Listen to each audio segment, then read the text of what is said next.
دوري القطايف واللطايف بقى مولع، والمنافسه كده شكلها تقيله السنه دي. النهارده بيراميدز خسرت من سموحه، وللمره الثانيه بيراميدز بيتعثر وبيخسر 5 نقط ورا بعض، وده من حسن حظ الاهلي. الزمالك بقى اللي ولع معاه، والنهارده حارس مرمى كهربة الاسماعيليه على الدفاع بتاع كهربة الاسماعيليه عمالين بيدوروا في هدايا هدايا هدايا، وجوان في جوان في جوان، كسب وبقى سابق الاهلي بنقطه.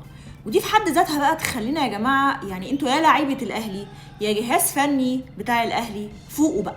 لما الزمالك اللي عليه قضايا وديون وما بيدفعش مرتبات اصلا اللعيبه، وثلاث ارباع الفرقه مشيت والفريق تقريبا فاضي، فان الزمالك يبقى سابق الاهلي بنقطه في الدوري وينافس بالسكواد ده، دي حاجه تخلي لعيبه الاهلي تتكسف كده على دمها وتفوق، والجهاز الفني بتاع الاهلي يتكسف على دمه كده، لان مش هينفع.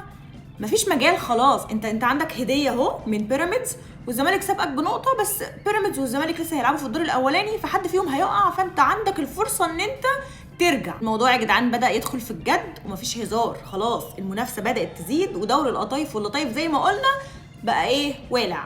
فاحنا لازم نفوق، وان شاء الله باذن الله لو فوقنا كده احنا اقرب للدوري، وباذن الله الدوري بقى اهلاوي.